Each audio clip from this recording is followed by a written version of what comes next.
Hello friends, इस video में हम लोग फिजिक्स के एक और क्वेश्चन को ट्रिक से सॉल्व करेंगे। क्वेश्चन कौन सा? क्वेश्चन नंबर 41 को ट्रिक से सॉल्व करेंगे। इस क्वेश्चन में भी काफी इंटरेस्टिंग ट्रिक लगाएंगे। ट्रिक कब लगाना है?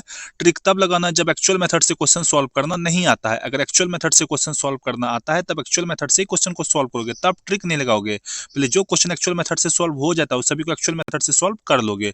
फिर जो क्वेश्चन अपना बच जाएगा, मतलब जो क्वेश्चन हम लोग से सॉल्व नहीं हो पा रहा था या फिर जो क्वेश्चन सॉल्व करना नहीं आता था, उस सभी क्वेश्चन को छोड़कर नहीं आओगे, उस सभी क्वेश्चन को ट्रिक लगाकर सॉल्व करोगे, ताकि जो हम लोग का ओवरऑल मार्क्स है वो एग्जाम में इंक्रीज हो सके, हम लोग का ओवरऑल मार्क्स एग्जाम में बूस्ट हो सके। अगर आपको बहुत कम टाइम में जेई मेंस के मार्क्स को बूस्ट करना है तो मैंने आपके लिए जेई मेंस का मोस्ट रिपीटेड 40 क्वेश्चन प्रिपेयर किया है। इसके साथ साथ फिजिक्स का फॉर्मूला सेट और केमिस्ट्री का रिवीजन सेट प्रिपेयर किया है। इस पीडीएफ को आप बहुत आसानी से 4 से 5 डेज में कंप्लीट कर लोगे। इस पीडीएफ को कंप्लीट करने के बाद आपका जेई मेंस में मिनिमम 80 मार्क्स गारंटीड हो जाएगा। तो इस पीडीएफ को आप कैसे एक्सेस कर सकते हो? तो आप मेरे कमेंट सेक्शन में जाओ, वहां पे मैंने सारा डिटेल्स दे रखा है कि आप पीडीएफ को कैसे एक्सेस कर पाओगे। केवल ट्रिक सीख कर जाओगे तो आपका जेई मेंस मार्क्स इंप्रूव नहीं हो पाएगा। ये मत सोच लेना कि केवल ट्रिक सीख लेने से आपका जेई मेंस मार्क्स इंप्रूव हो जाएगा, बिल्कुल भी नहीं होगा। पहले क्या करना है?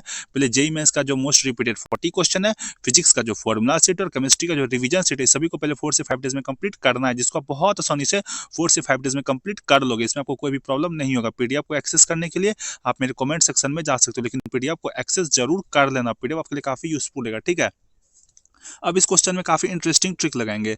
अगर इस क्वेश्चन में आपको जीरो नॉलेज है ना, तो भी तुम इस क्वेश्चन को सॉल्व कर दोगे, अगर तुम यहाँ पर थोड़ा सा अपना कॉमन सेंस यूज करो, ठीक है। मैक्सिमम जेई एस्पिरेंट्स गलती ये करते हैं कि जेई मेंस के क्वेश्चन को देखते क्वेश्चन को छोड़ देते हैं, ये सोचकर कि भाई जेई मेंस का क्वेश्चन है, काफी टफ होगा, हमसे सॉल्व नहीं हो पाएगा। लेकिन ऐसा बेवकूफी नहीं करना है। भले ही आपको कोई नॉलेज ना हो तो भी एक बार सभी क्वेश्चन को रीड करके देखना है कि क्वेश्चन में क्या दे रखा है। उसके बाद क्या करेंगे? उस क्वेश्चन में ट्रिक लगाने का कोशिश करेंगे, जैसे कि इस क्वेश्चन में आपको करके दिखाता हूँ, ठीक है। क्वेश्चन में क्या दे रखा है? क्वेश्चन में दे रखा है कि match the list one with list two, मतलब क्वेश्चन में हम लोग को यहाँ पर लिस्ट वन दे रखा है और लिस्ट टू दे रखा है, इसको क्या करना है? मैच करना है, ठीक है। तो भले ही आपको बोल्ट्जमैन कांस्टेंट का क्या कहते हैं ऐसा यूनिट नहीं पता है, कोफिशिएंट ऑफ विस्कोसिटी का ऐसा यूनिट पता नहीं है, प्लैंक्स कांस्टेंट का ऐसा यूनिट पता नहीं है, थर्मल कंडक्टिविटी का भी ऐसा यूनिट नहीं पता है, तो भी तुम इस क्वेश्चन को सॉल्व कर दोगे, ठीक है। कैसे सॉल्व करेंगे? तो तुमको पता है कि थर्मल कंडक्टिविटी में एक वर्ड आ रहा है थर्मल, तो थर्मल से तुमको यहाँ पे फील आ रहा होगा कि थर्मल किसके लिए यूज होता है? हीट के लिए यूज होता है, मतलब कुछ टेम्परेचर से रिलेटेड होगा।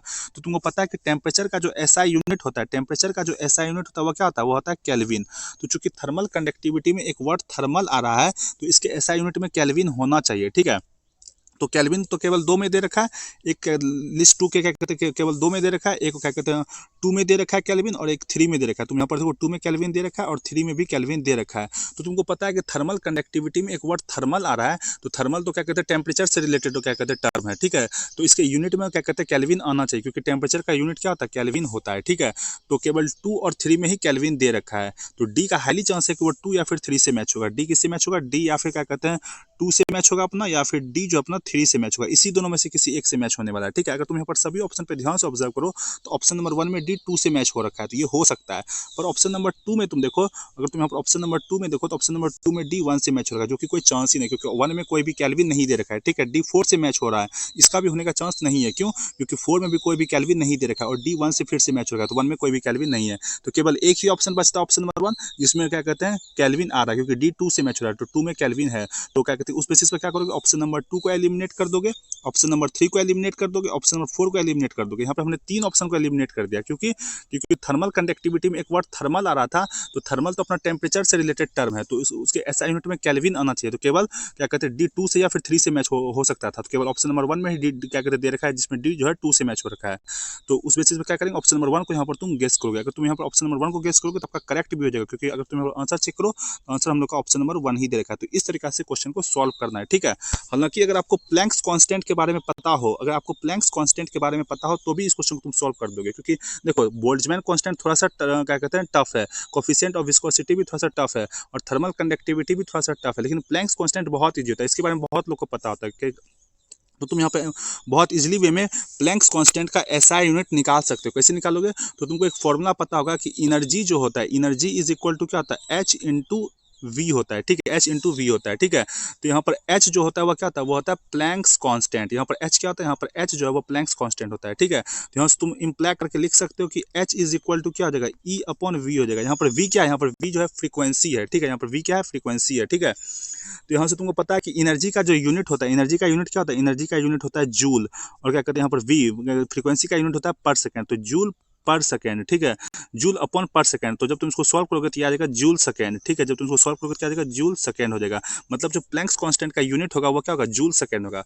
अब जूल का क्या कहते हैं, जूल को तुम कैसे कन्वर्ट कर सकते हो, तो मैं वो आपको एक्सप्लेन करता हूँ, ठीक है।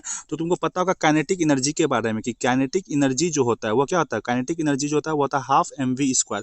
अब काइनेटिक एनर्जी भी तो अपना एनर्जी है, तो काइनेटिक एनर्जी का भी ऐसा यूनिट बोल सकते हैं जूल होगा, मतलब हाफ mv² का जो ऐसा यूनिट होगा वो क्या होगा जूल के इक्वल होगा, ठीक है।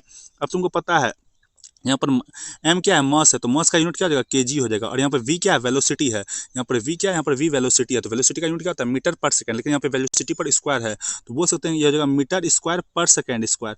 तो बोल सकते हैं कि ये जूल के यूनिट के इक्वल होगा, मतलब जूल की जगह पे हम लोग kg मीटर स्क्वायर पर सेकंड स्क्वायर भी लिख सकते हैं।